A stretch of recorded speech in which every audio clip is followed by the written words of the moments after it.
bir şey maraq edirəm. 4 il boyunca yazılı imtahan vermiş tələbəyə bir semestr sonu test imtahanı verək, hansı beyin, hansı fikirdən çıxdı?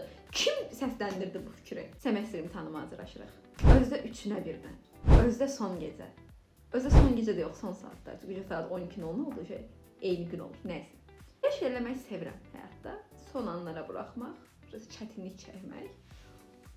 Amma yenə də, yəni kimdən çıxdı bu fikir çox maraqlıdır mənə. Bunu müəllimdən də soruşdum bu arada. Müəllim dedi ki, biz illərdir belə edirik, heç bir problem çıxmır. Amma nədən? Niyyəti maraqlıydı. Nədən yapdınız hocam bunu? Şey düşündüm, yəni karyera idarə edilməsi, yumuşaq və sərt bacarıqlar nə qədər çətin fənlər ola bilər ki, deyə düşündüm. İnşallah umaram. Saat 3:50-dir. Mən 502 sual qutardım.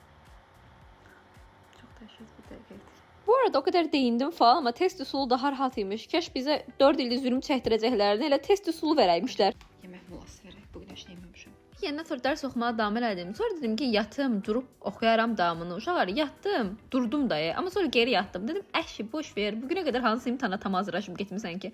Valla belə zarafata vururam da. Zarafat 4 il bitdi. Artıq məzun oluram. Məzun olandan sonra həyat necə olacaq çox maraq edirəm. Görək ölkəni daha necə macəralar gözləyir. İzlədiyiniz üçün təşəkkürlər. Hələlik.